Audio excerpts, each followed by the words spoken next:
Steven, I ain't gonna lie. I'll check. Not entirely sure how the microphones are sounding here. It might be a little bit fuzzy, you know. Folks, welcome on into our podcast this Friday night. That's not an introduction. I did say I wasn't going to do an introduction. It certainly wasn't one. Certainly not to the calibre I am used to doing. And it's all about what we want to talk about tonight, John. And as you can see, John's got his NHS plaster on his microphone. Trying to, that's going. Finally, I bought a shot mount. I forgot to buy one. Oh God, it's painful. It's a painful experience. Yeah. If you've ever had to tape up a shot mount, you think you've got it, and then a minute later it starts squinting again. Subsiding off to an angle, and it's mirrored. So I'm going the way that it should be going, but yeah, it's doesn't matter. I do my best not to touch the mic. Sometimes you've got to adjust it because it kind of covers. Sometimes it's a way like this, and I'm sitting like this and slouching, and it looks terrible. But I try consciously not to touch it because I think I did on our live show on Monday, and that's where the crackling, I think it was. You think it was yourself? Yeah. I knocked it just as we came on air, and I went, I didn't sound good. I think you see, Stephen, that shouldn't make a difference. You shouldn't have issues with mics being knocked and it causing fuzzing and hissing and distortion on the audio. Sounds pretty good to me. That sounds good, yeah. Yes, that's good enough. You should be able to touch your microphone. The microphone, as some people say. It's good enough for me. It's good enough for you. It's good enough for you. It's good enough for me. It's a band I didn't really like. I was on the radio a couple of days ago. I hadn't heard that in about 20 years. There's certain late 90s music that always reminds me of Jamie Oliver's The Naked Chef. Yeah. Because he was listening to it, trying to kid on he was hip and cool. Yeah, when in reality he was a posh boy. Yeah. Pucker. Yeah. All right, mate. Oh, you're wicked. Yeah. You're not fucking working class. Sit down, you fat little git. Yeah, I mean, I love his food, and his steak and Guinness pie is one of the greatest recipes ever concocted, in my opinion. It's a mainstay. He's good at what he does. But let's not kid ourselves. Let's not have delusions of non-grandeur. You're not working class. You're very much a rich man staying in a big house, and you've earned that. Well, he was a rich man until he lost money. I don't mind him at all. I think he's entertaining enough. But Steve, we'll get into music. I don't know if you wanted. I mean, this is free phone. We can get into the Star Wars thing in a bit. There's no topics or anything. That's going to be the main thing we're talking about. But we're going to flit in and out of this. I've been doing a lot of listening to 90s music recently. Yeah. Ocean Colour Scene. Yeah, loved them. Getting down a rabbit hole, listening to the old Top of the Pop stuff and whatnot, and really enjoying it. And it just reminded me again of how good an era that was for music. I was blessed having some semi-awareness of what was happening. During those days I was growing up, I was a young kid, wasn't massively switched on to music as I would have been if I was 18, 19 in that era like yourself. Well, I was 97, I remember that was round about the time I sort of took notice of Ocean Colour Scene. Yeah. And I think they had a gig at Stirling Castle, and the guy I worked with at the time asked me if I wanted to go, and I didn't know who the fuck they were. I went, nah, you're okay. He said, Ocean Colour Scene, they sound terrible.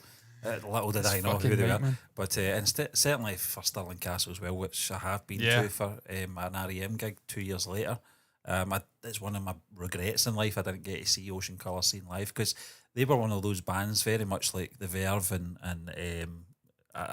nothing's like Oasis in terms of the 90s stuff. They're on their sort of on their own level, but certainly the Verve and Ocean Colour Scene, etc., Pulp, they just had after just consecutive success with those releases, and Ocean Colour Scene were one of them. In fact, I think a couple of their songs were played in that film Lock, Stock, Two Smoking Barrels. The intro down, just fantastic. A great time. The river.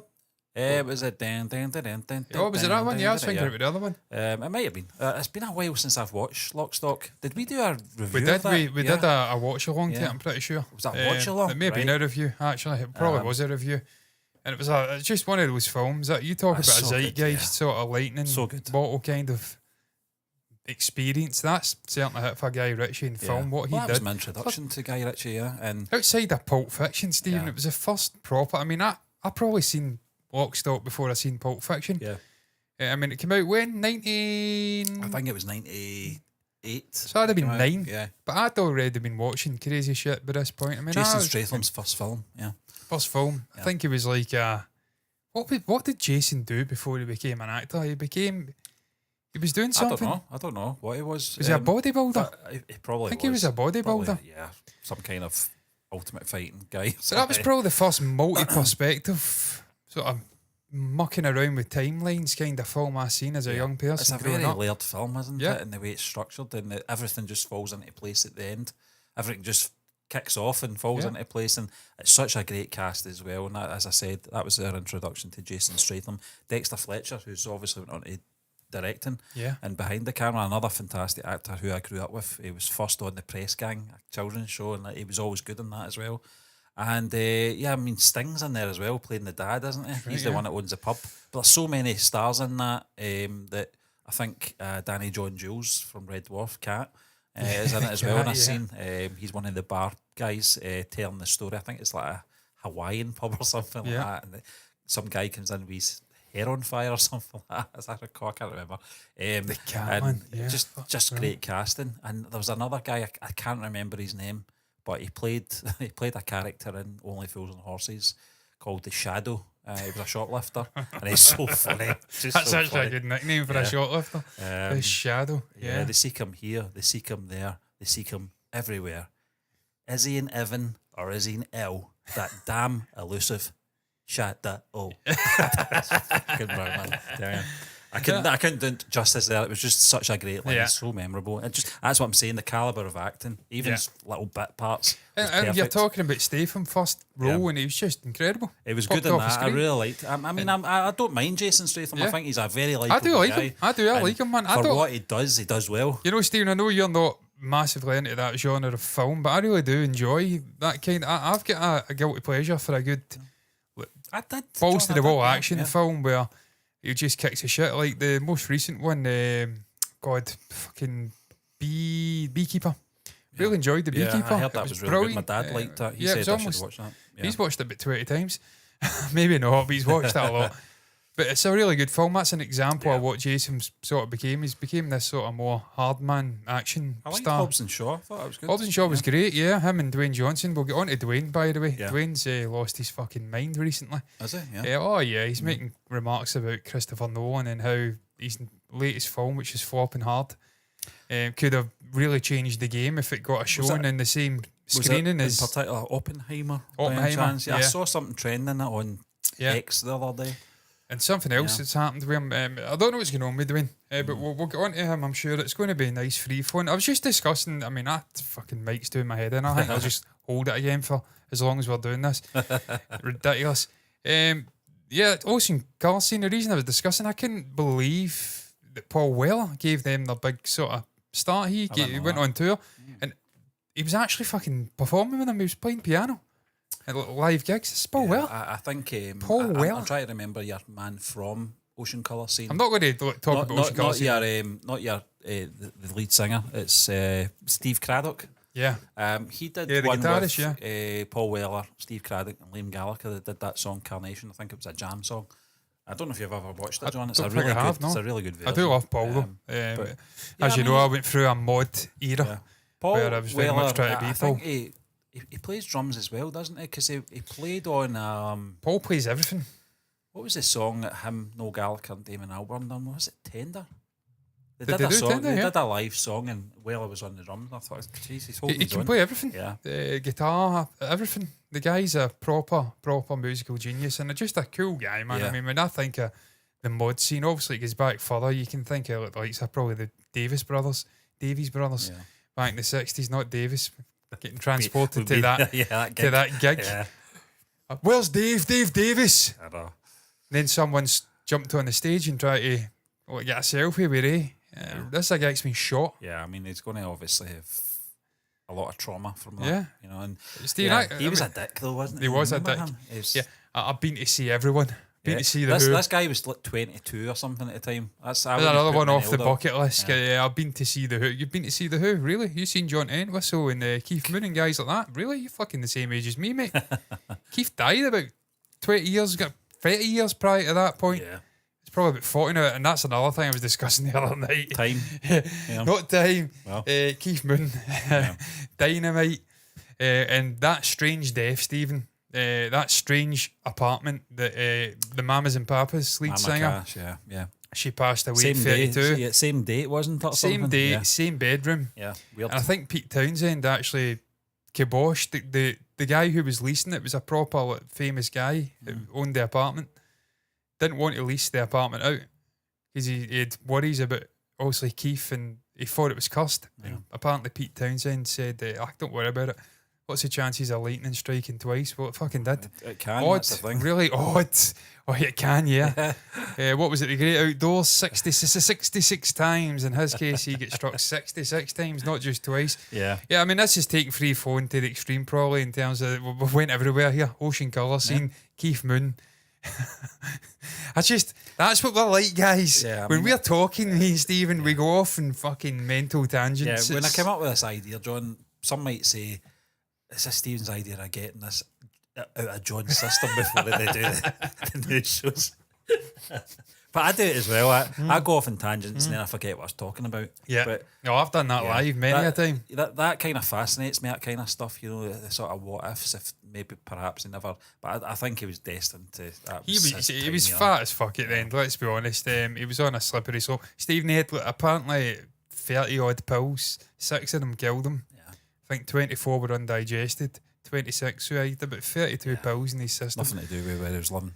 No, well, I mean, That's just a it may have been the coincidence, apartment that sent him over the edge. Yeah. It may be like that film we watched. Yeah. Where, was it John Cusack? Yeah, John Cusack. Who was the receptionist? I don't want to put my foot in it. Samuel Jackson. Thought it was Samuel. I didn't want to say that though. That's such a great film, isn't it? It was. That was And a fantastic Stephen film. King one. Is that another King? 14. Room? Yeah, something like that. 13? 1408. 14, I was going to say 1308, so you're probably right. It adds up to 13. Yeah. Whatever it is, I don't Yeah. know. Yeah. But Yeah. it was such a great film. I think I watched the director's So if cut, it adds up to which 13, had the unsettling ending, and I was like, is that the one where he looks in the rear view mirror? Am I thinking of the same film here? It's been a while since I've seen it. I've only seen it once. he thought he was out, but he wasn't. He was still in. Yeah. It was- I love that oh, shit, telling Stephen. you. We've spoke about this before.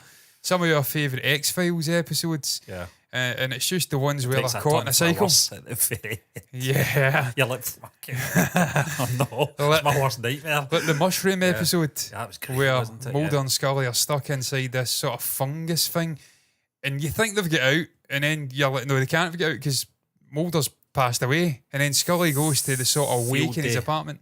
Field day. Field That trip. was the title. Field trip. Field trip. Yeah, that's it.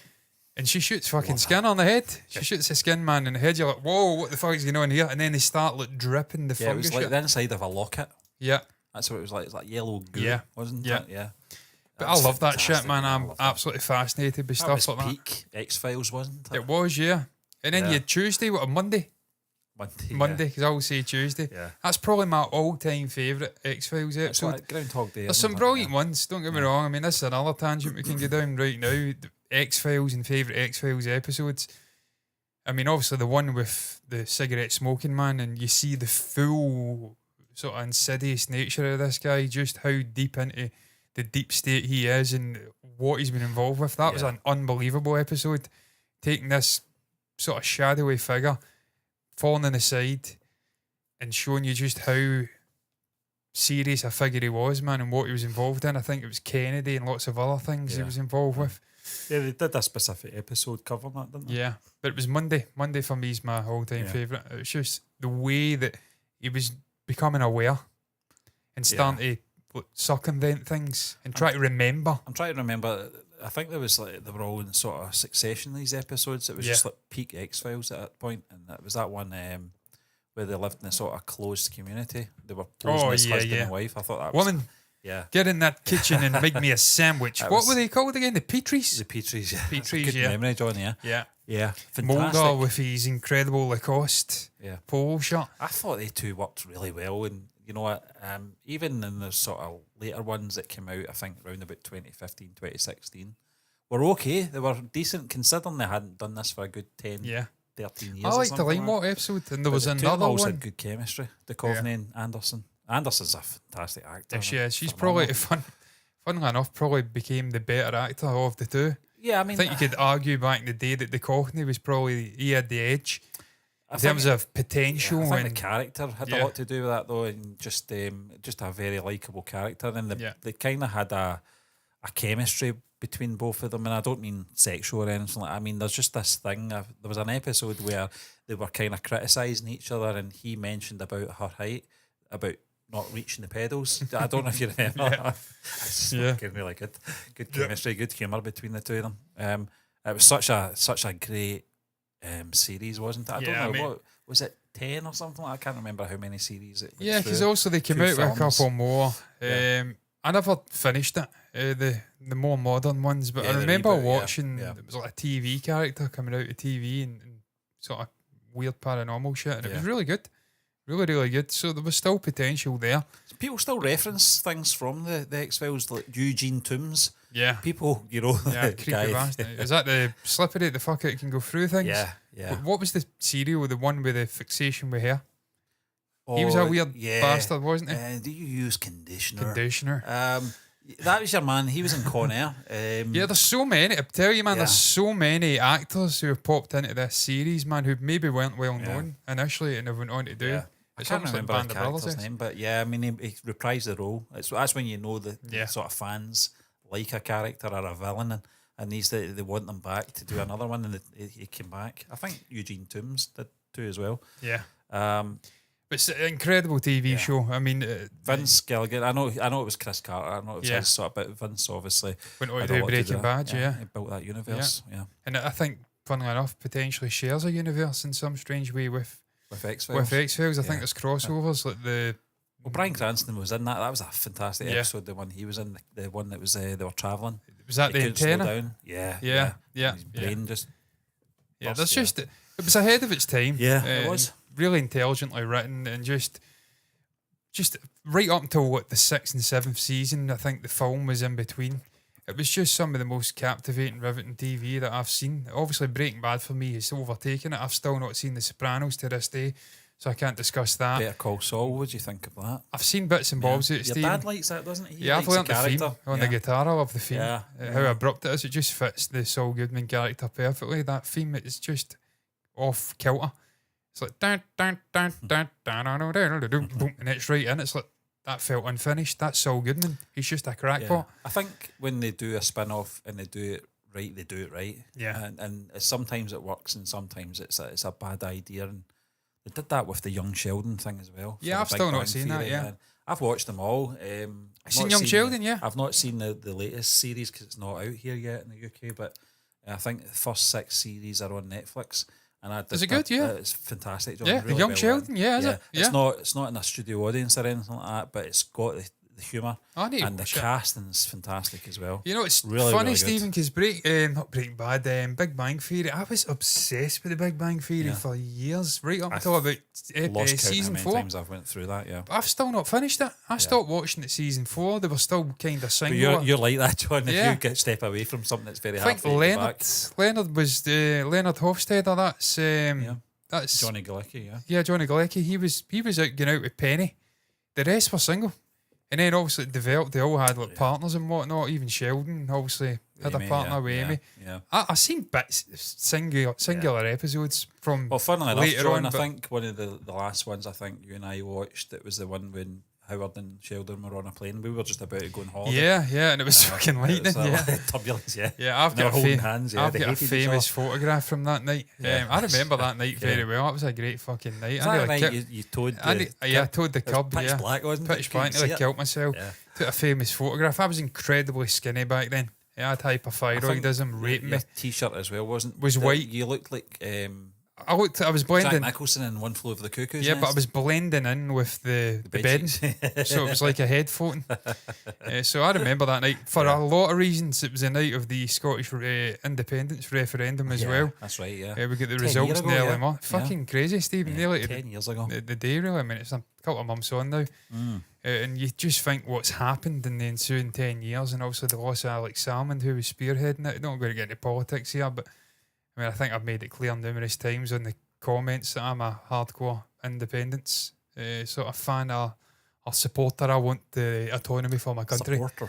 Yeah, I don't supporter. think it's a bad thing. It's not me insinuating there's anything wrong with the English or the Welsh or whatnot, but I think it's important for a country to run its own affairs, and I don't think there's anything wrong with wanting an autonomous state that you live in. It's got the best Without, interest for your people. The hand holding, yeah. Yes, exactly. The hand holding and little patronising taps and pats in the head saying, "Oh, didn't you do well, don't you? Fuck off." Fuck off. We know what we do.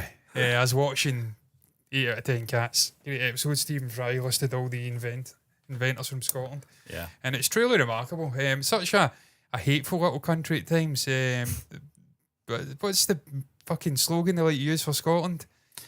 I can't remember. Little country or some shit like that. Greatest little country. Yeah. It can be a right hateful and backward little country at times, but sometimes even I'm taken aback with how fucking special and good we actually are as a people at times. It's like, I mean, for a country of no greater than 6 million at any point of a population to have such an influence on the world is quite stunning. Yeah. So sometimes I've got to take a step back and realise, fuck me, what a country I'm actually staying in.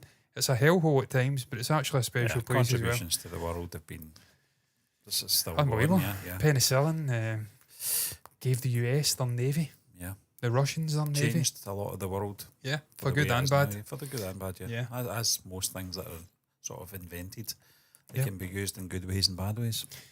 Yeah. Very deep. Very deep, yeah. I mean, Steve, look, it's a free-flowing episode. Yeah. Shall we get into Star Wars though? Yeah, That's the sort of John, obviously, structure. Simon Kinberg was the sort of news last week, and I know we didn't really cover it. And you know, something this is what I wanted to get into in terms of him signing. I think he's coming on as a producer. I don't think he's directing, because I seen in the comment section of another podcast talking about this as well, John, and someone saying, well, I mean, for every Dark Phoenix he did Logan, but that's producing. It's a totally different thing. Kathleen Kennedy is a wonderful producer. She's absolutely god awful at with her husband Frank Marshall, Yeah. and synonymous throughout the 80s and the 90s for their sort of connections with so many great films. You can't take that away from them. unbelievable. But Indiana Jones and as a leader and a president of a studio, no. And I'll say the same for Simon Kinberg. I don't know why they've committed to this. I don't even believe it for a minute, because they're coming out with these It things won't happen. every 4 months. There's something coming out. Ray is getting a standalone film. Ray's now getting a trilogy. Simon Kinberg is saying she's going to be the Obi-Wan of this trilogy. What are we doing here? This is just The Obi-Wan. the Obi-Wan. Yeah, She's fucking 30. we've already had Obi-Wan doing Obi-Wan. Yeah. We've had Luke Skywalker doing the Obi-Wan in the prequel trilogy, and now we're getting Rey doing the Obi-Wan in their own trilogy. After the Skywalker saga was done, we're going back and down episode 10, 11 and 12, apparently. You know, I don't know if they'll name it that, but a continuation of an existing character suggests to me they're continuing the Skywalker They saga. absolutely will name it episode 10. Yeah. 9, 10. It I've lost the reeks plot of here, 10, 11, 12. desperation. It really does reek of desperation, this. Well, they will name it that because they're absolutely hell-bent on destroying any remaining... I don't know. I'm trying to think of the best adjective here to describe it. Fibre of goodwill in the fan base, any remaining glint of something special about the franchise. They are absolutely determined to run it into the ground. And look, to be fair, I've said this many times over the last 10 years or whatever it's been, because it was 2015, I think, wasn't it? It took over 2014. I think it was early. I think it's 2012. Was it 2012 we took over? Yeah. Announced, obviously, Force Awakens came out, 2016? Late 2016? 2015. Was it 2015? I've lost the plot. So that's nearly 10 years. I've been saying this for a long time. It's not just Disney, it's not just Lucasfilm. This goes back to George in the early 2000s and 90s, late 90s, with the prequels. He started the sort of slide, the downfall of the Star Wars brand. With all this bollocks he was bringing out. And look, I bought into it when I was a kid. I did some competition on a cereal fucking box to get a Jar Jar Binks thing that spat out, what, sweets? Pez? Yeah. Bought one. I got one of them in a competition. So I was a fan of Jar Jar, clearly, back in the day. But tacky shit, You were Stephen. a kid. Yeah, Fucking that's what it's tacky for. nonsense. Tacky shit. It was just tacky shit.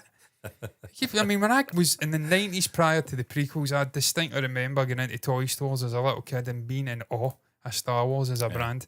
The merchandising, the stormtroopers. Impressed with that period, John, that George Lucas had the fucking balls just to make 3 films. Yeah. And name them episode 4, 5, and 6. Whoa.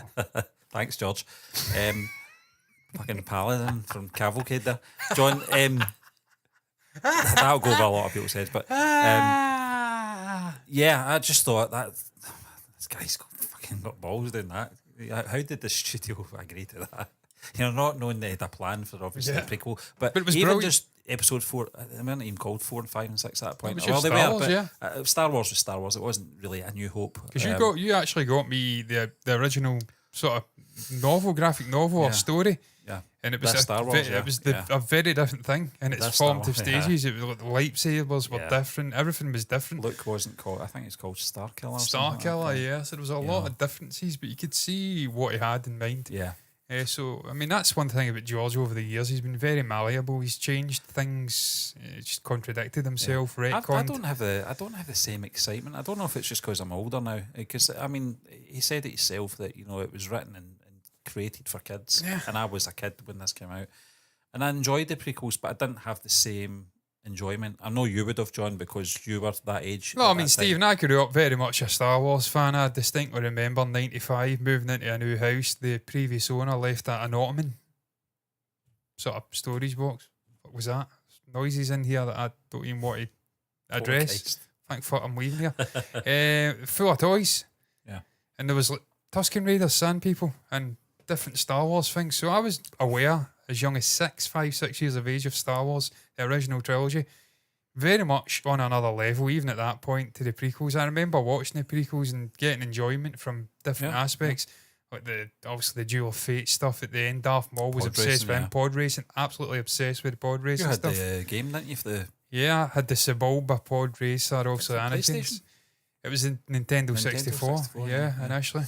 Yeah. So there was aspects of the prequels that I did love and I still love, and I've grown up with it. And shite visuals aside, there's still things like Count Dooku and little, I don't know, not mythological. What am I thinking about? There's a fucking word I'm trying to bring out of the void and I can't think of it. The void being my head just now because I can't think of it.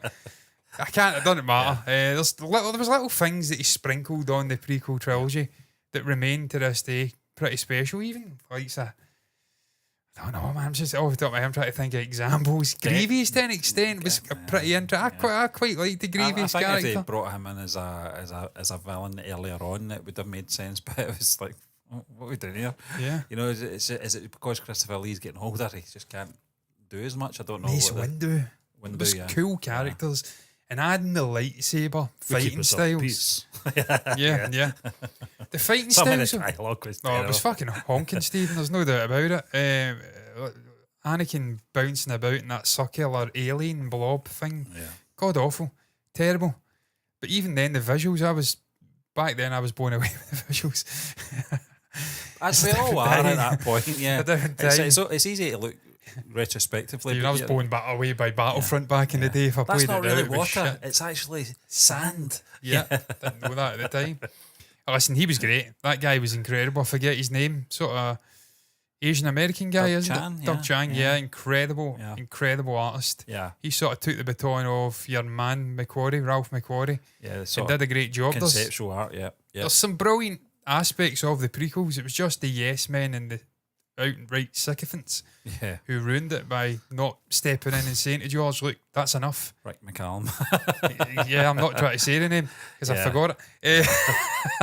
It was one of the things I really liked about I'm blanking on the original producer's name, but he never held back. He passed away, didn't he?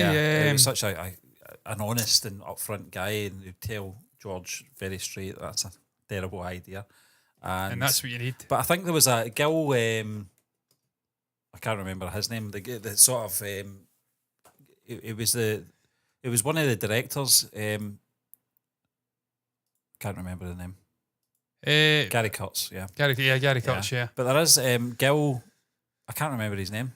He's That's a drink. It was the big chap, an English fella. I think he was the lighting director or something like that. It was a specific role, and he wouldn't back down from George Lucas in certain angles and the way he wanted a shot to be presented. That's what you need. He worked on A Hard Day's Night, this guy.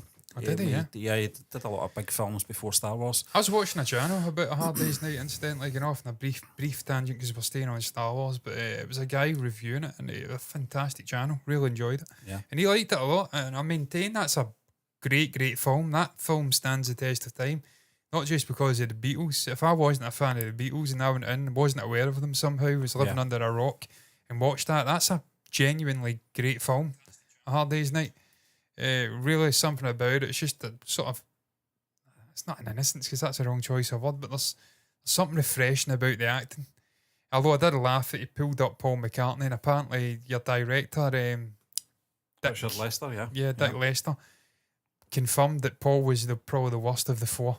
He was trying too hard. He was a little bit nervous, a little bit shifty. You can see it in the scenes in the sort of carriages early on with his father, his grandfather, a very clean Gil man. Taylor was Gil director Taylor. of photography. Yeah, He was gulping and whatnot. But I mean, I digress. I think You need Paul that, you was need- like that though. He admits it himself. I think that in the early days that the good thing about John Lennon was he was the type of guy that while the other three would be dipping their toes in the pool, John was already in the pool and out the pool before they even got in. Yeah. And I think that's what you needed at that stage in the early days before they were really used to sort of the stardom and the ways that a studio worked. And Paul did say at the time when he was recording Love Me Do, I think John had the original line Love Me Do, but he was playing harmonica at the same time. Yeah. So they had to come to the compromise. George Martin said, Paul, why don't you sing that line? And he's like, taken aback. And you can hear the the nerves, wobble. yeah. You can hear the wobble in his voice to this day, yeah. They'd worked so hard to get to that point. You can always think of Paul McCartney the way he is now, and obviously, he's so comfortable with fame. And Yeah. Well, Stephen, again, I was getting off on a tangent, reading comments about, I can't even recall where it was. I think it was maybe Clapton and some dodgy remarks he made back in the day, which I know all about it as well, but I wanted to refresh my memory because I've been going down a slight Clapton rabbit hole recently, and I just want to remind myself on some of the things he said that are a little bit not so nice and disappointing, to be honest with you, for a guy who was buffed in the blues and whatnot. But they were going off and talking about all these artists and how they were all deeply self-conscious and sort of wrought with, I don't know, insecurity. Yeah. And funnily enough, one of them says Paul McCartney was probably the most secure of all the sort of artists of that time period. Yeah. But you're right, what you said, going back to the early 60s, he was a fucking nervous wreck. You've seen it in the actual shows as well. Yeah. Gulping yeah. the album Eyes. before, and I mean, there were George, bells on a hill. Yeah. George goes back and watches the Ed Sullivan show, and he's laughing at Paul doing that little nervous look to the camera. He picks up on it right away. And that's the type of person I am. So I'm not having that. Maybe after the Beatles he matured and John, you love that though. Oh, I love it. people's sort of. No, I'm not saying you love people's insecurities, but No. they capture that moment of fear in their eyes, and you've seen it in Open Goal with the Sean Connery impression. Yeah. The fear. Oh, yeah. And you can Paul's pick up line. on that very quickly. Stephen, I pick up it with myself at the start when we were doing my first video. Absolute fear when I tried to end it. And I was asking people to something relating to what you'd say in an audio podcast, and I've tried to transition over Thank to you video. for listening. Yeah. Thank you for listening. Absolute fucking On a clown. video, yeah. And that was to like 100 people. And I was just shitting myself. Well, I So, don't know how many. It's probably 30 subscribers. At that You've got point. to understand, Paul was getting nervous. You had like fucking 3/4 of the American populace watching them perform. This was It's a easier for us to monumental judge. moment. It was a historical moment in music and just in history. So I'm not going to be too harsh on Paul. But don't know how we got into that. But yeah, sort of producers, you're absolutely right, Stephen. You need a producer who's going to stand his ground. And if Simon Kinberg is coming in to do this, like, I'm not for it. I have to stress, we spoke about this a couple of weeks ago.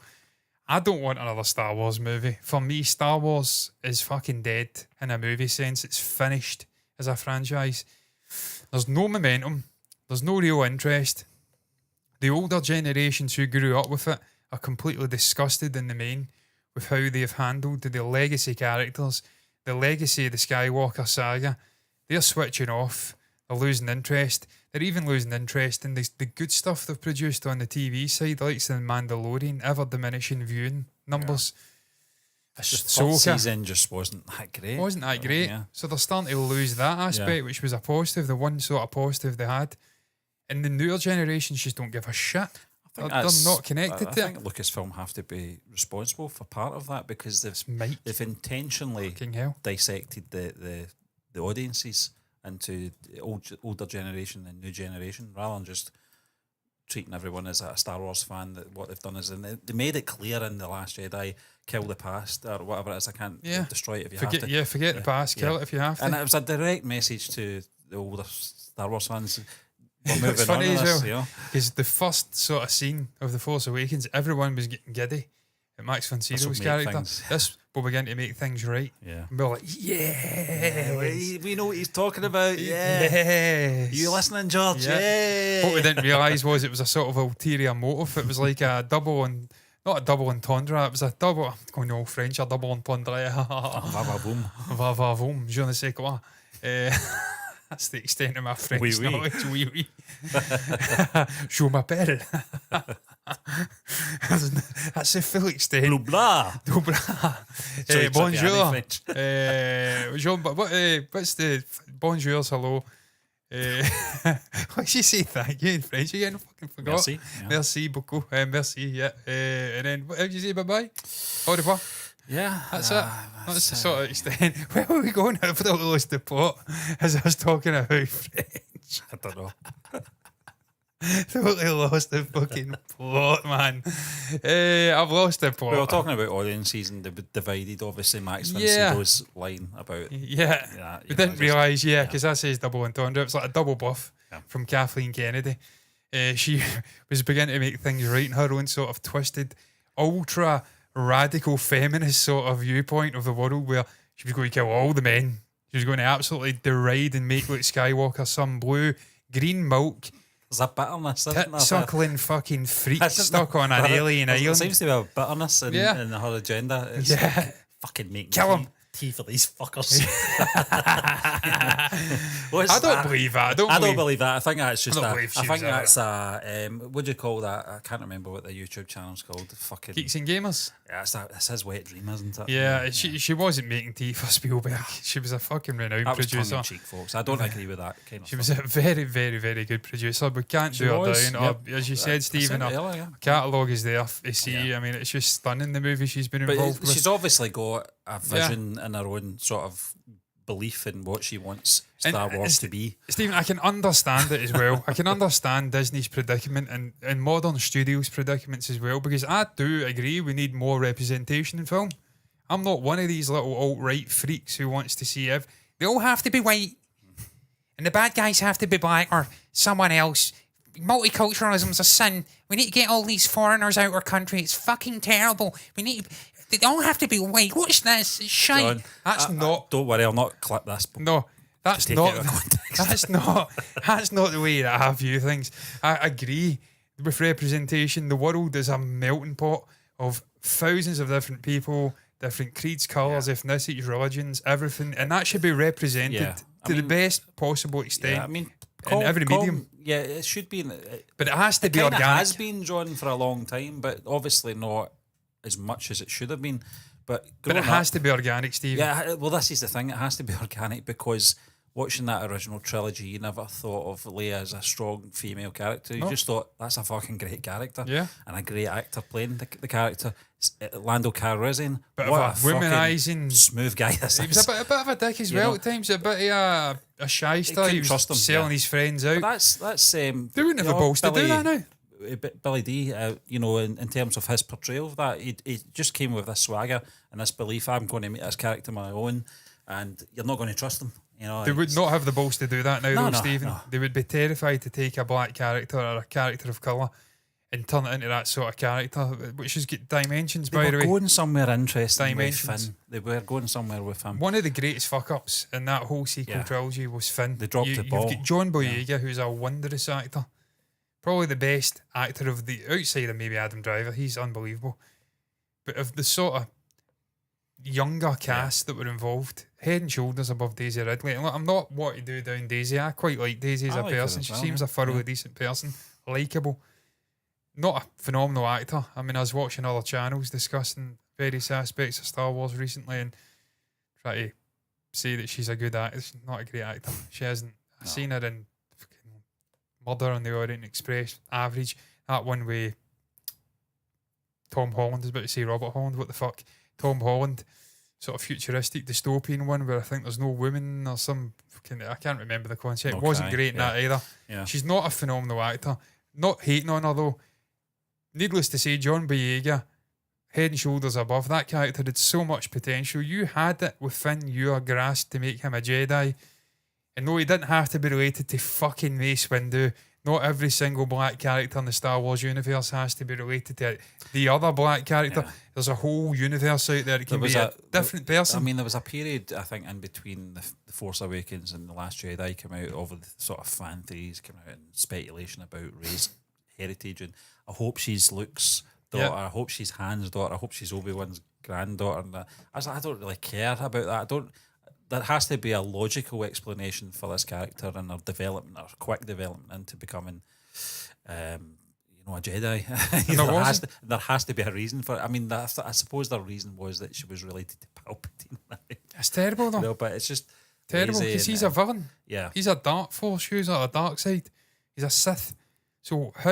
I just don't understand it. I don't have the energy anymore, John, when it comes out with these announcements in terms of the Kinberg trilogy come out. I've got no excitement when they announce these things because you're going back to the Rian Johnson trilogy, the Rey not going to happen, is it? Patty Jenkins, Rogue Squadron, Kevin Feige, and then Taika Waititi. I forgot about him. And then you've also got the DB and Beinoff, the DB. David Beinoff and DB Weiss one. There's been so many. Been so and many then obviously movies. your man that did the. You had the writer who was involved in Obi-Wan, the Obi-Wan trilogy. Director. James Mangold. I'm fucking obsessed with Mangold, Robert tonight. James Mangold. Yeah, as Everything's well. Robert tonight. Yeah. James Mangold. There's been so many announced projects that have fell by the wayside, been stuck in pre-production purgatory, not even production purgatory, and just fell away unannounced, disappeared, never to be seen again. I have to say, of all of them, there's probably one that I'm truly glad has disappeared, never to be seen again, and it's the Rian Johnson trilogy. And look, we've maintained, Steve, we don't mind Ryan as an independent filmmaker. No doubt in the guy's filmmaking credentials. He knows what he's doing. You've seen it with Knives Out. You've seen it with fucking other one. Blank on the name of it. The sequel. I don't know why I'm blanking on the name of Glass it. But Onion. Glass Onion. I've still not seen it. But apparently it was decent. I really liked Knives Out. I thought it was a great whodunit. Prior to the Star Wars stuff, his films were Looper, stuff like that. He knows what he's doing. Enjoyable, but he's a divisive. He intentionally goes out to rub people up the wrong way and rub people up the right way, and he doesn't care what the split is in that. Unfortunately for him, for The Last Jedi, the majority was against some of his decisions.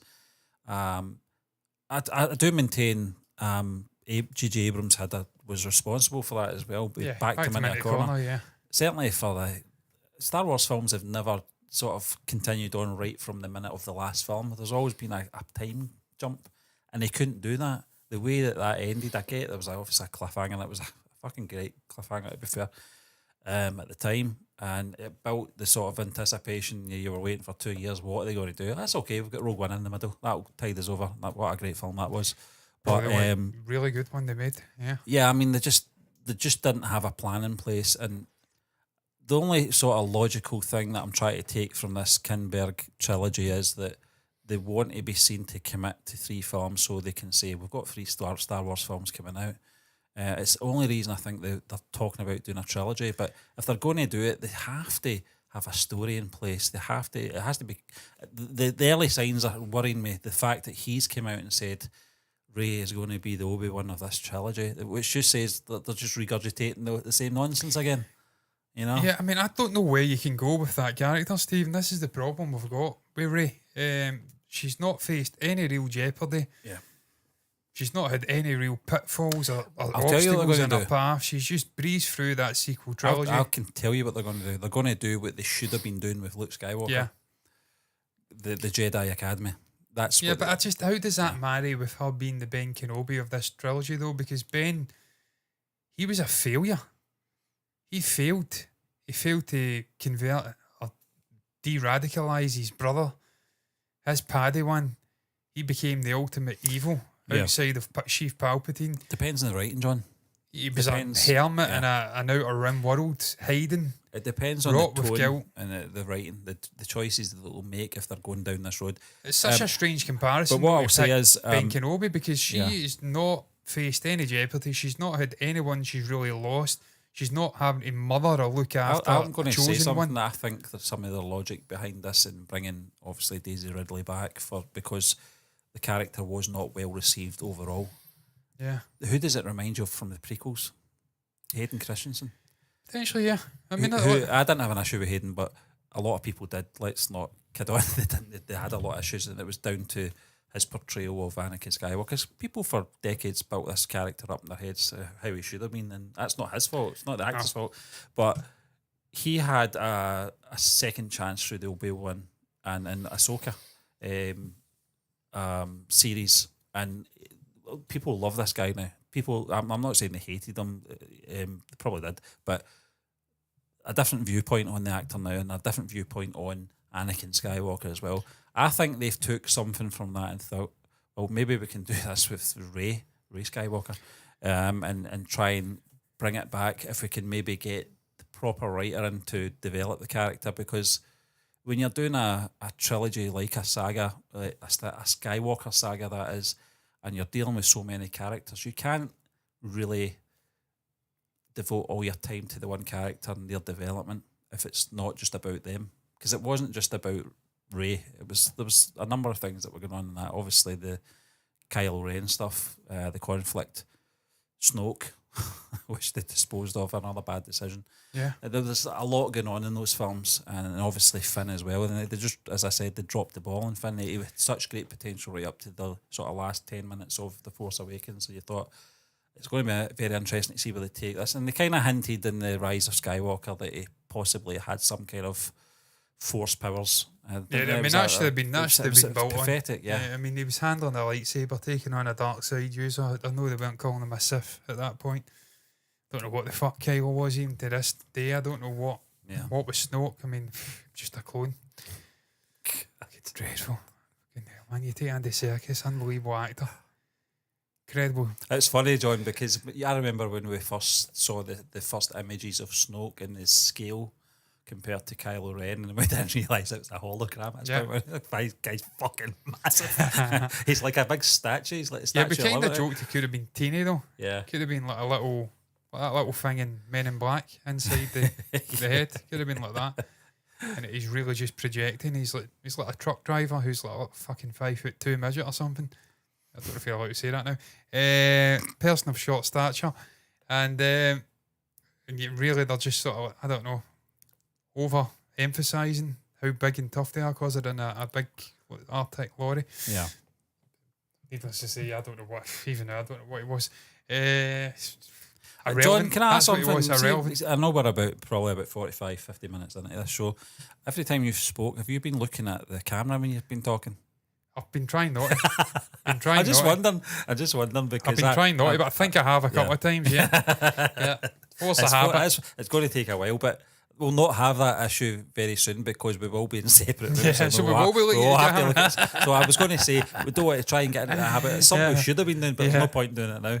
Yeah, we will be looking into cameras and looking into the abyss. Yeah. Even then, you shouldn't be looking into the camera. You should be looking at, like you said, Stephen, at the screen to see what you're saying when you're in a different place. Yeah. Not going looking like at the cameras, the audience, it's fucking creepy.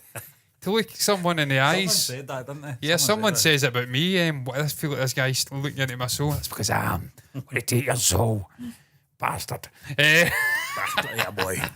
Yeah, bastard, yeah, boy. But yeah, Stephen, I mean, there's so much potential with Star Wars and the sequel trilogy. Drop balls. I mean, if they'd made Finn, eyeballs, if they'd made Finn, I couldn't miss that opportunity. If they'd made Finn a Jedi, I genuinely think it would have went a long way to maybe fulfilling the potential they had. If you're not going to focus on the OG characters, you're hell bent in absolutely deriding and discarding them, then at least make the new sort of original, not original, but the new, all new characters. I can't think of another. I mean, when I say original, I think of Luke, I think of Han, I think of Leia. OG, yeah. But I mean, like the sort of, I don't know, fucking adjective I want to use because none of it really makes sense in this context. The new characters, they're original on the script. They're not fucking 30 years old. Not legacy characters. Yeah, they're not legacy. They're an all new character. At least make them interesting. Yeah. And they just failed on that. Poe was supposed to be Killed dead off, after the first fucking movie. And again, much like Han probably should have after 2 in the original with Han, though. And he wouldn't have said that line in the third film. Exactly. Yeah. Oh, no. Somehow. Yeah. Somehow. Palpatine's back. And in Han's case, he wouldn't have made the holiday special and been able to say, "Here's your daddy." Or maybe he would have.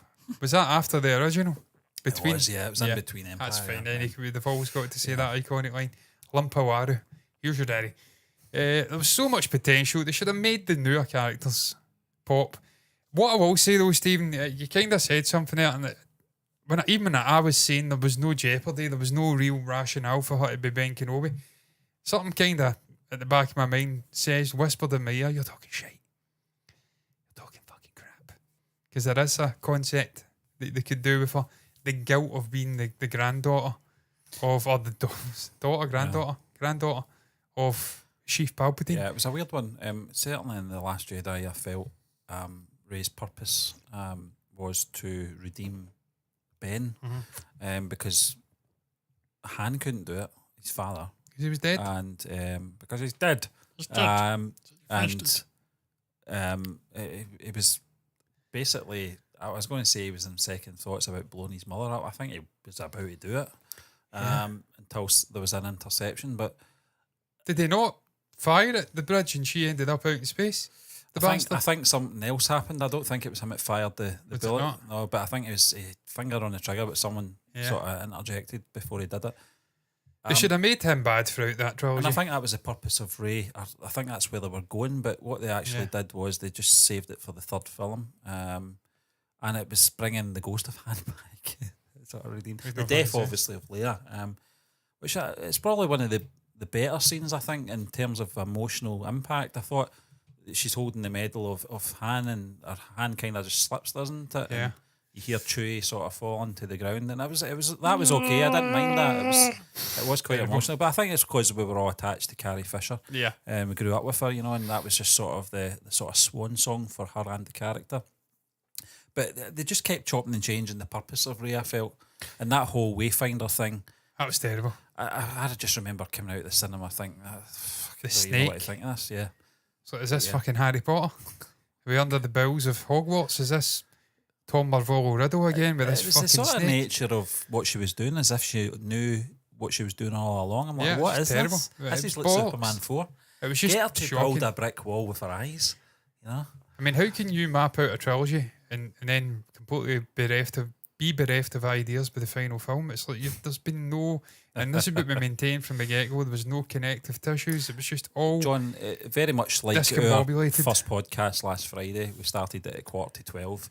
Yeah. Halfway through it, I fell on my arse. That's exactly what that trilogy was like. Yeah. They ran out of steam. And that was me last Friday night. I just deflated. But I do think there is potential. I don't want to see it. I have to stress, I've got no fucking interest in the Rey character. I've got no interest in this trilogy.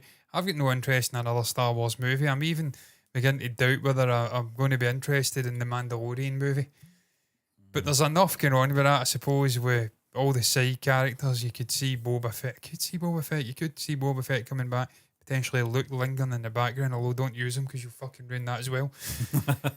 God. I mean, there was a point where I wanted Sebastian Stan to come in. Yeah. And play Luke, that's dead now.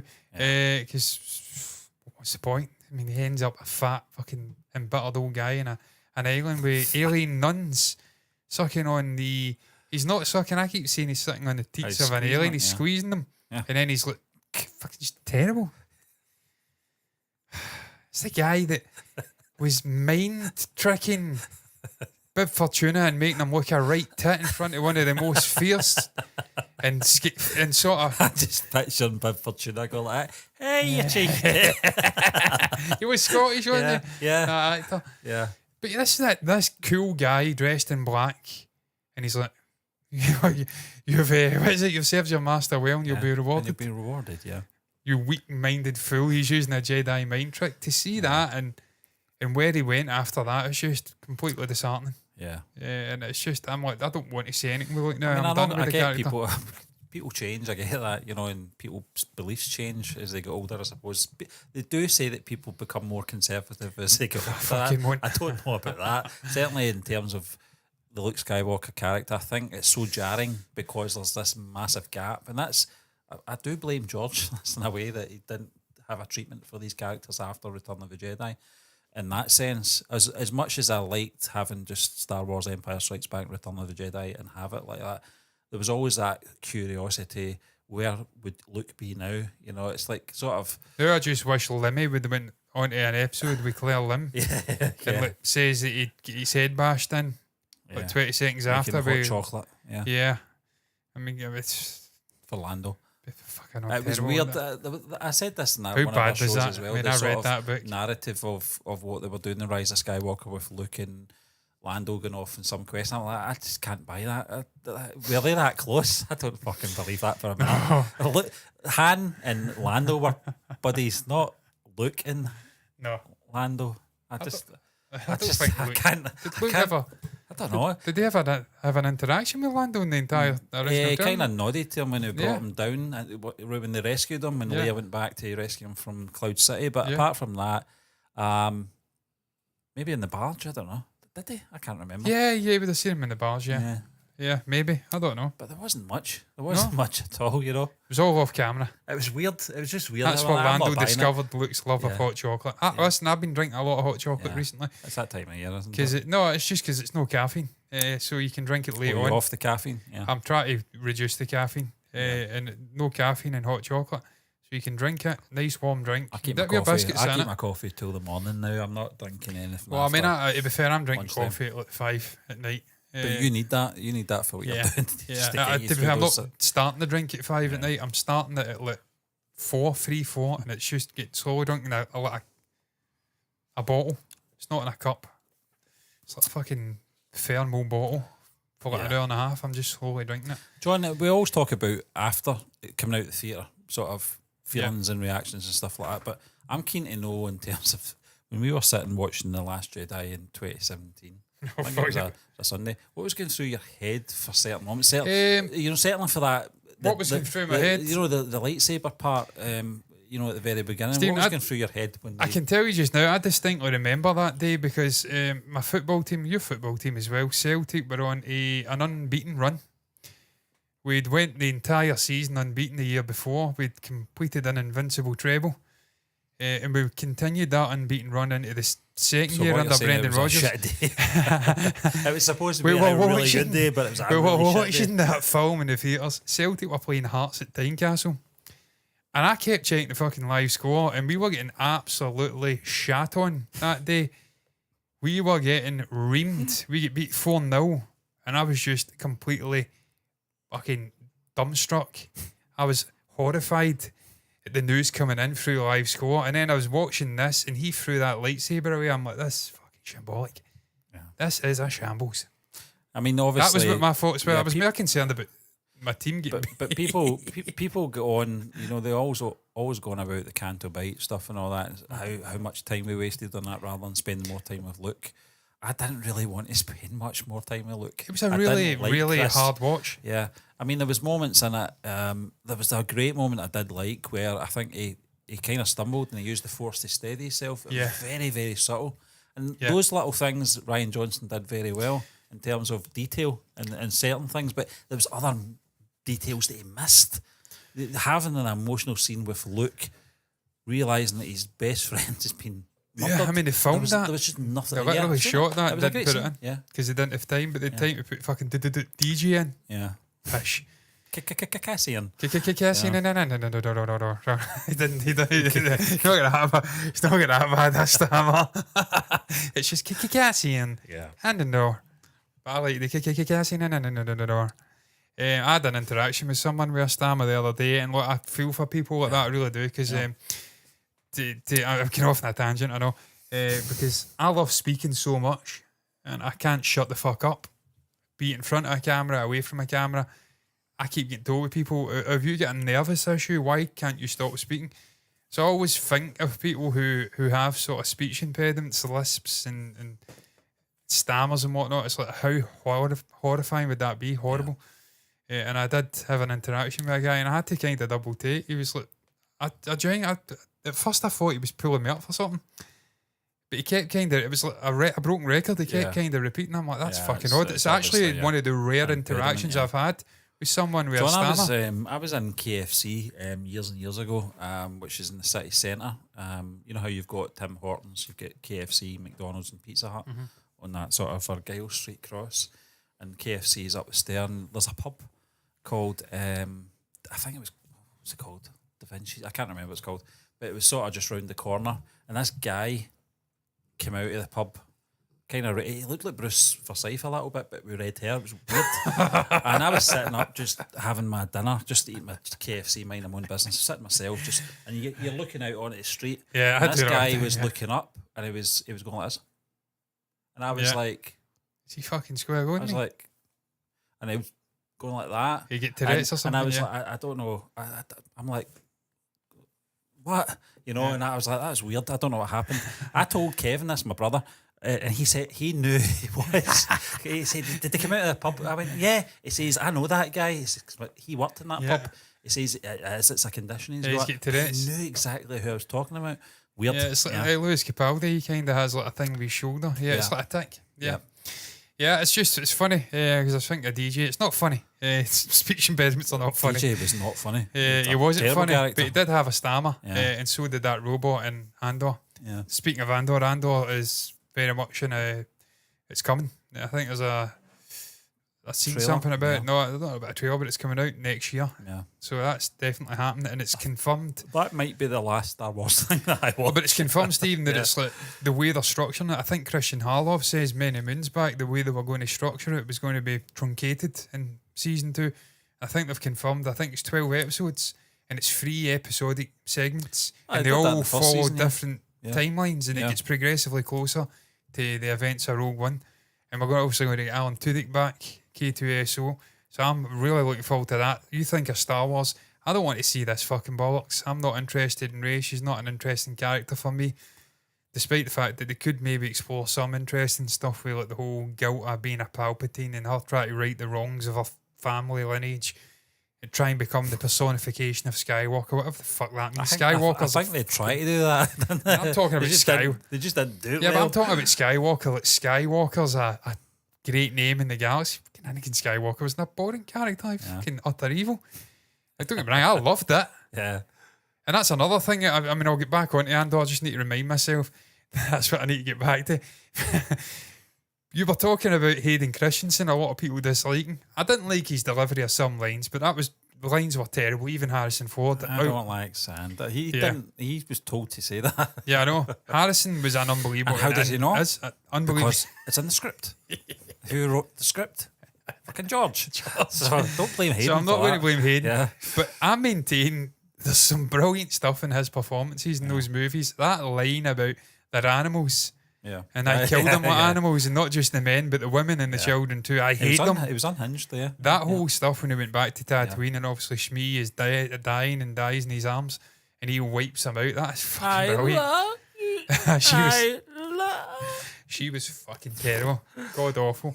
But there's some good moments with Hayden. Obviously, the stuff on Mustafa, I mean, I like that whole sequence is incredible. Is it over choreographed? Yeah. Arguably, but still, I still like it. It's probably about 3 minutes longer than it has to be as well. It goes on and on. But I remember in the cinema, I was like, well, I'll go for a piss now. Oh, I mean, you famously went during the Kashyyyk scene. Was that in that, or was that Attack of the Clones? That was episode 3, Yeah, you were looking forward to it. Left, it was like a 2-minute scene. Yeah. I think if 5 minutes left of the film, I went, I don't think we're getting that scene. I'm like, no, it's been in it. What? It's only wait 2 minutes. What's going on?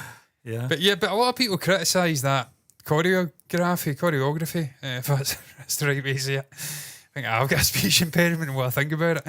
I think it's called Dark Island. Yes. Yeah. Obviously, them doing the whole sort of swooshing the lightsabers and not making contact, but that's deliberate. The stuntman, he's been working with Star Wars Theory. He discussed that. They were so similar in their styles, and they were so used to each other that they were almost in sequence. They were symbiotically connected in some strange sense. The way they were fighting, they were really. I'm trying to remember his name. He's a fucking great guy. I watched I actually seen a shot. Something Gilland. I can't remember. He's an English chap. Yeah, he's really good. But him and Theory were talking, and it was like a shot, and I'm going to go and watch that whole episode. It was about an hour long. It was just Star Wars Theory picking his mind. Also, he's working on, I think, the Vader episode 2 fan film, and it was just great listening to him talking about the actors, and he's really knowledgeable on sort of choreography and the fighting techniques. I think he asked him who would win between Dooku and someone else. He was able to answer. He had great knowledge in fighting and whatnot. He's a cool guy. Yeah. But I liked some of the Hayden stuff. I think, his delivery of lines not so great. The whole romantic shit should never have been in the films ever. It had to be though. I know that was why he fell. No, but that's how he fell. But you could have fucking explained that. I think they brought Hayden's version of the character in episode 2 late. He should have been in from episode 1. You know, I don't, and that's no anything me against, no negativity towards Jake Lloyd or anything. He did, but you're right, Steve, because because they had to speed up his progression to the dark side. Yeah. Whereas if it was a full trilogy of him being a sort of petulant teenager and then growing up and then having the interactions and then falling to the dark side, it could have been much more nuanced and organic. Again, though, it's the issues with prequels and have no real jeopardy, and you already know how things play out, and that's why Andor, going back to Andor, is so special for me, because the writing, is it Gilroy that's involved in the writing of Andor? It is, isn't it?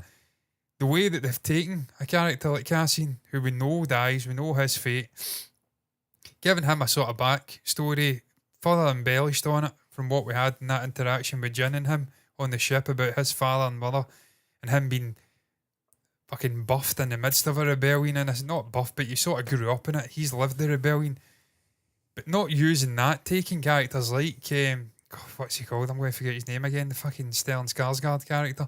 Always forget his name. Yeah, I'm going to look it up actually. Taking characters like that who do have jeopardy and place name into the story and giving us again multi-perspective, multi-sort of societal looks at the rebellion, how Luthen, how the upper crust of society are fighting a rebellion and sort of secrecy, how the middle sort of industrial side, and then you've got the sort of the terrorists, extremists, and Saw Gerrera. Really clever, but using a Luthen, it is Luthen, not Luthen. Luthen, yeah. To give you jeopardy in the story, really clever the way they've wrote it. And I was watching Compare recently, and he says it's Star Wars for adults, and I agree with that. I think so, rare. John. I remember we did the watch along for it and thinking, I think the first 3 episodes were so slow burn, and I was like, I don't know, it's going to have to take some big payoff for me to be won over, and they did it. Really, and I think it was because they had the time to do it. 12 episodes, wasn't it? Yeah. And they had time to do that. And I noticed, and you mentioned it earlier, with the sort of structure they're going for the second season, it's going to be like structured like 3 episode, sort of like trilogies, almost like 4 trilogies. They kind of did that with the first season in terms of location, but the story continued. There was no time jumps. Well, not massively anyway, but it was like that whole period in Scotland where they filmed, I thought was probably the best stuff. I really enjoyed the stuff. The stuff with the sort of meteor shower. The dam, know, where they filmed the dam just up in obviously the back open. Sort of assembly line with Andy Serkis' character. The prison thing was fantastic. Stuff, that was really brutal. That was almost like fucking Squid Games meets Star Wars. And Portal. Something Portal. Yeah, really clean. That, and malevolent. There's a sort of darkness in there, the way they're treating these people. It'd be interesting to see if Andy Serkis' character survived, because he couldn't swim. Couldn't swim, no. I think he's dead. Yeah, I don't think they'll be able to bring him back again. But I'm really looking forward to Andor. Really looking forward to that, because again, I maintain that's the best. And look, you could argue that's not even Kathleen Kennedy. It was, she produced it. She also was behind it. Yeah. But it was that guy, sort of fucking side character on the sort of production side of things. He had picked out the screen crawl. Yeah. And that excerpt about many spies sacrificing themselves to get these plans. And he realised just this little excerpt had potential for a story. And it was boots in the ground, grittier, showing you a different side to the Star Wars galaxy of rebellion and what it did to the little man. No Jedi, no fucking Force, just regular people fighting for their lives, really, against tyranny and oppression. Really cool. And that's why I maintain it's not just Rogue One, not just Andor, but Rogue One. I think it's the best Star Wars since the original trilogy. Best acting. Yeah. The Luthen monologue with that sort of little, what's he call him? The little ginger guy who was an insider. Yeah, I can't the remember. mole, if you like. Unbelievable acting. Obviously, the Galen Erso stuff and that hologram with Jin. Two of the best acting scenes in Star Wars. I think they stands up to some of the original trilogy stuff. The casting was phenomenal. Your man that played, he played the sort of breakaway one in Rogue One. Rogue One. It was fantastic. He obviously dies. Saw Gerrera. No, the one that sort of went rogue. He actually came up with Rogue One, the name, when they was talking on the intercom. I'm blanking on his name. He's a famous actor, but I can't remember. It was just great casting. I think that was the first film I saw him in. He's the one that has the squid put on him to get the information out of him because Saw Gerrera doesn't trust him. He breaks away from the Empire. His name. You might have to bring up an IMDb, John, because you'll know who it is. He's the one that has to explain why they've got to do what they've got to do down on the ground, to connect. See this fucking keyboard, man, I swear to God. Nothing's been scaled on this keyboard ever, and the keys are just atrocious. Riz Ahmed, yeah. Riz Ahmed. Bodhi, yeah. Oh, yeah. Bodhi, yeah. A great actor. Oh, I mean, Stephen, you look at that cast, you totally forget about Donnie Yen and The Force is with me. I am one with the Force is with me. Just so many great elements. You bring in a Mads Mikkelsen, a fucking unbelievable actor. Ben Mendelsohn, yeah. Ben Mendelsohn's coming back. Yeah, that's another thing to look forward to. Austin Krennic's coming back. Really liked that character. In strange way, gave me vibes of what's he called again? Is it Lambda from Inglourious Basterds, where he's almost he thinks he's upper, sort of not upper. I keep using upper crust. He thinks he's in the upper echelons of the regime. Yeah, but he's really not. There's many people above him. And he gets slapped down. You think of him in Inglourious Basterds. That's almost, he's not quite like a Goebbels. He's not a fucking Hitler. But he's right up there in terms of terrorising people. He almost gave me vibes of that guy. Obviously, the Vader scene that he's in, where he's his level at that point. Because I knew that, Stephen, because I'd read the Tarkin novel. Yep. And that delved into the hierarchy of the Empire and how it was Sheev Palpatine, and then it was Tarkin, and then it was Vader, strangely, was below Tarkin, but they were very close in terms of their importance. And then it was a big drop to the next person. So the concept of Krennic going to Vader to bitch about Tarkin, I already knew he was fucking doomed. I'm like, mate, you've got no chance. They are tighter than tight. I think Tarkin was one of the few people outside of Sheev that actually knew the identity of Darth Vader. He knew that it was Anakin. I think that's something that the audience forgets at times. We are privileged to obviously see these characters up close and personal, but within that world, not a lot of people would have known about that, Anakin and his turn. That's why it really wound me up in Obi-Wan. I didn't mind Obi-Wan. I didn't love it, but there was elements I did like. Obviously the Hayden and you and stuff. Yeah. But that third sister just nonchalantly telling him it was Anakin, I'm like, that's fucking ridiculous. She should know that. Yeah, she should not know that. Weird, weren't they? Ludicrous. But I'm buzzing for Rogue One. I was going to say something. I was going to go off on another. I'm actually trying to find his name, the one that came up with the concept based on the opening. Yeah. Crawl, and I can't remember. It was such a great idea. Was it Chris? Was it him? Writers? No, John No. I just saw his name earlier. Yeah, John No. Yeah, he was great involved in the prequel stuff. Yeah. I mean, I think it was his idea. Just why don't we just take that sort of segment there? I mean, it's one of those ones that very much like the Han Solo film, the Solo story. Yeah. Do we really need it? Because we know you know, and sometimes too much detail can be a bad thing. In terms of Rogue One, I think they got it right. Yeah. In terms of Solo, I think they got it a lot wrong. It's not a bad film. It came off the back of The Last Jedi, so it wasn't going to be well received by the sort of older generation fans, but there was just too much hand-holding in terms of how Solo got his name. Who cares? Yeah. Doesn't matter. Meeting Chewie was interesting. I thought that was quite good, the way they did that. Good, yeah. But it was just a film we didn't need. Who was his sort of captain? Who was he played by again? It was a famous actor in Solo that played the sort of captain figure. It was fucking Woody Harrelson. Yeah. I like Woody in that. Yeah. I like Woody. I mean, yeah, it's good characters and interesting. Yeah, I mean, for Ron Howard to have to come in and basically save that again, Kathleen Kennedy completely fucking ballsing up. It was micromanaging of a project. It was guys that were involved in Spider-Man Into the Spider-Verse. Lord Miller. Yeah, it was Lord Miller. Yeah. Again, you know their style. They've done the likes of 20 Jump Street, I think, 21 Jump Street. You know what they're bringing to a film. Yeah. You know how they operate, because you must have ears and boots on the ground who have ears that know them and how they operate and how they like to make films. Yeah. And you bring them in, you give them so long to work on the film. I think it was like a month or something before it was finishing, and you sack them. Yeah. It's fucking ludicrous, Stephen. And again, they did this with Gareth Edwards. Yeah, they didn't like this sort of soppy, everyone survives. How can they survive, man? No one knows who these people are in the original trilogy. Bring in Tony Gilroy. And Steve, I was going to say that's probably the final thing I would say, because I know time's going on. And we can't. I mean, I fucking speak all night. I know you've been up probably a lot earlier. I've been up since 7 o'clock this morning. Yeah, I get up at 11 o'clock or something. So I'm up a little bit later, a little bit.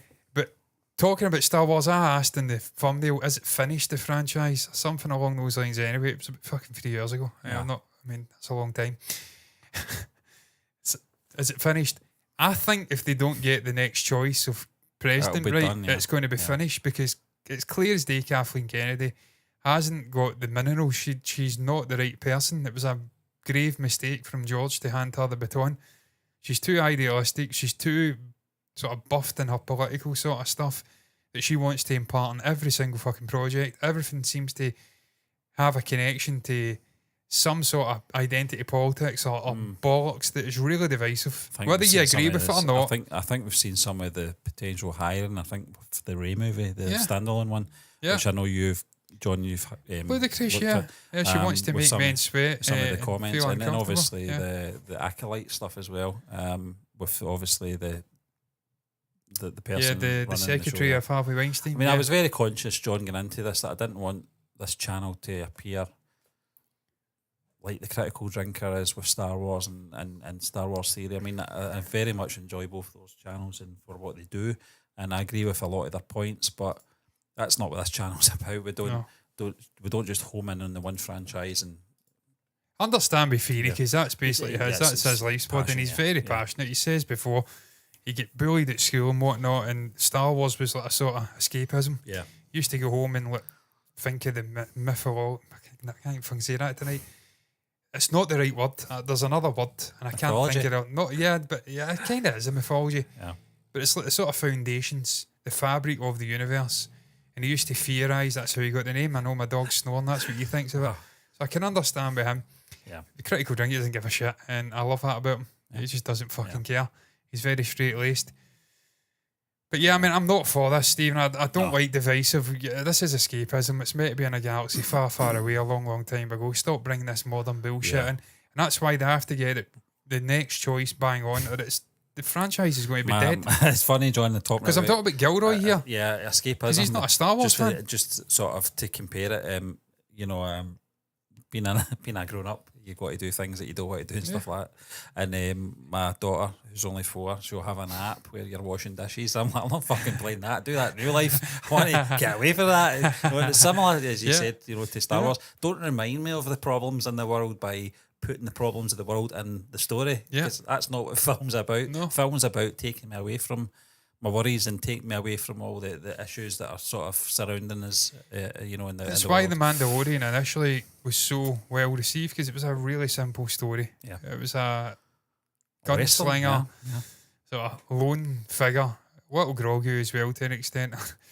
I'm starting to fucking dislike Groggy. I don't know why. Just getting pissed off with that character. Too much of him. Yeah. Just these little stupid fucking things he does when he flips as well. It's clearly a dummy.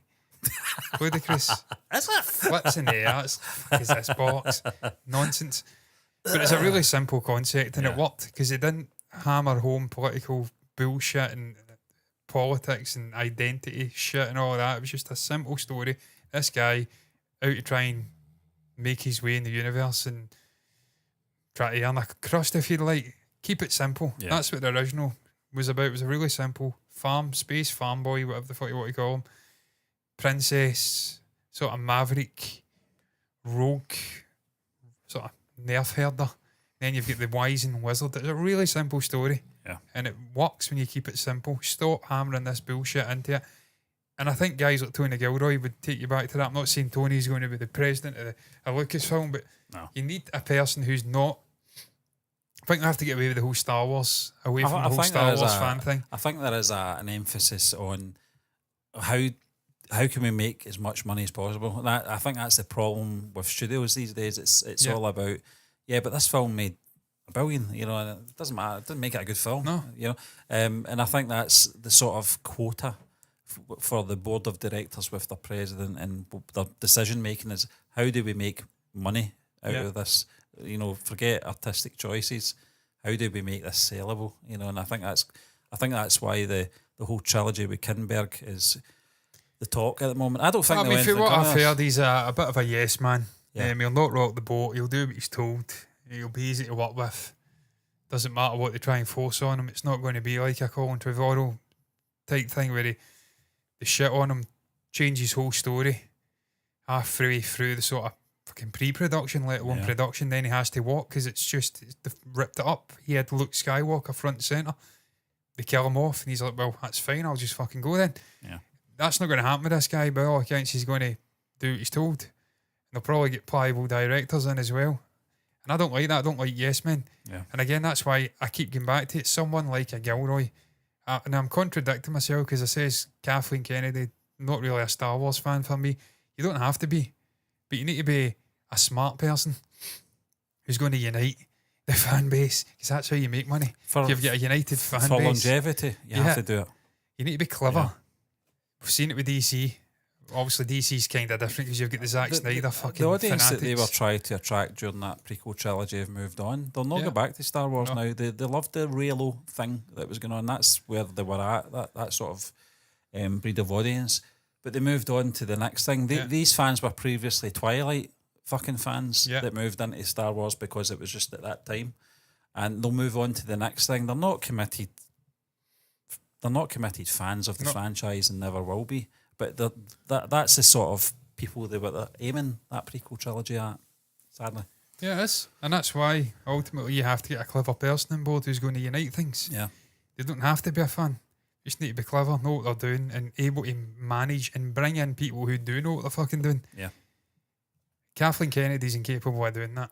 She can't manage projects. We've seen it before. How many times have we seen projects announced to disappear, announced to start production, turns into chaos? Yeah. Look at the Obi-Wan stuff. The scripts get ripped up, it get delayed. It's butchered not a great... into a web series. Butchered into a web series. And the guy who was doing it, again, was on Star Wars Theory. He had the original concept of films. Sounded brilliant. Really wanted to go right into the recesses of Obi-Wan's mind. That would have been fucking incredible. And Ewan McGregor would have pulled it off as well. He would have. He's a brilliant actor. I liked it. I still liked it, John, but it could have been better. It could have been better. The whole Leia thing was a strange decision as well. Because there's no relationship between Obi-Wan and Leia in the original trilogy. It does quite the contrary. She says she's speaking like he's a stranger. Yeah, like he's just that guy, my dad now. Yeah, my father told me of you being a general. Yeah. And the Clone Wars, you're our only hope. She's speaking like she's never met him. Yeah, it's weird. She had fucking met him. It is weird. So it comes back to stop forcing fucking box in. Keep it simple. Get people on board who are competent, clever people like a Tony Gilroy who are disconnected from it. They can then micromanage and bring in people who do know what they're talking about. That's why I kind of start to agree with people who say Filoni's maybe not the best choice because he's too indoctrinated in the Lucasfilm sort of hierarchy, and he's too heavily obsessed with Ahsoka. Yeah, Ahsoka. Yeah, we need to get away from that. Your what's he called? Ezra. Ezra, yeah. I mean, I get I that. get but that they're interesting characters. You could argue whether they've made the jump to live action well or not. But I'm beginning to think he's maybe not the guy. He's a guy who gets managed by a sort of person who's disconnected from it, who's not emotionally attached. Pablo Hidalgo. Yeah, he's another one. Yeah. Quite arguing with people on social media about things and I whatnot. think Star Wars Theory was one of the ones he belittled, wasn't it? For crying. Yeah, crying. I imagine crying about Luke Skywalker. Yeah. A lovely person you are. Fuck me. I mean, what's wrong with these people? Stick Maybe to your, Star Wars stick to your fans. books. Maybe Star Wars fans. Yeah. The fuck can you not get emotional or at least stirred by the sight of Luke Skywalker? He's one of the greatest characters ever created in the history of cinema. Yeah. One of the greatest protagonist heroes ever. He's right up there with the great Disney sort of heroic stories. He's a fucking unbelievable character. And you've got these clowns. This is the problem. Too many clowns who are indoctrinated. So Kennedy out, they phone in. Someone new. Yeah. For me, someone disconnected. Someone who isn't perhaps a fan, but they're a smart person. Not in the same way as Kathleen Kennedy's Yeah, not a fan. you don't have to be a fan though, Stephen. You just have to be. I mean, Gilroy's not a fan, No. and look what he's done with Andor. Look what he's done with Rogue One. Yeah, he openly admitted no time for Star Wars or anything like that. But he's a smart guy and he knows what he's fucking doing. Sort of, ground level stories. Yeah. And you can And get that's what you fans need. on board, but they need to be managed by someone who is not going to say yes, yes, yes. More importantly, someone who's not politically motivated in every single aspect of the storytelling process, forcing box into it at every single turn. We don't need it. I love politics. I've got my views on politics. Believe it or not, we're in the same room. That sign, I bought that sign. That's my political motivations. Left wing. Yeah, it I'm a sits under left wing. me and everyone thinks it's me. Yeah, but Stephen, you It is agree me, with it. but it's I not mean, my what- room. I mean, left. Yeah. I'm a left wing fucking. I mean, I'll openly admit it. I'm a fucking socialist, and that's my views on the world. So I actually would side with a lot of the things they're talking about, but you can't force it into creative projects because it's going to divide people who don't agree with it, and it's meant to be a uniting thing. You meant to unite people. Stop turning them off by forcing this shite into art. It shouldn't be there. In the cinematic sense, obviously, paint you can do what you fucking want. Music you can do what you want. Yeah. I digress though. I was going to talk about Dwayne Johnson. We've ran out of time. We have, yeah. Dwayne's been chatting shit basically. Yeah. I mean, I love Dwayne. But he's Yeah. talking about Oppenheimer and seeing, is it Red One or something? This Christmas film with Chris Evans. It's Okay. fucking bombing. Says if it gets shown in the same theatre as Nolan's Oppenheimer, it would have changed the game. Would it, Dwayne? Are you for real, mate? It wouldn't. I seen the trailer. I knew right He's away got that's a Moana flop. 2 coming out, so that's something. I don't know what's going on with Dwayne. There's now a potential Midlife argument. crisis. He's fucking beyond that, isn't he? Let's be honest, he's like nearly 60. There's an argument to be made that I think John Cena's surpassed Dwayne as an actor now. I think John's a funnier. It's funny, a bit of actor. out of if you're going down that road, I think Batista's probably the Yeah, best Batista's actor. another I one, think yeah. he's the most versatile, but Cena has a great comedic flair Yeah. about him. Yeah, I would he's say funny. actually Dwayne Johnson out of three of them's probably the least Yeah. in terms of acting talent. He's got charisma and he's got a lot of energy and he's a likeable guy, but up to this point, but there's something about Cena's humour I like. It's very dark and Yeah.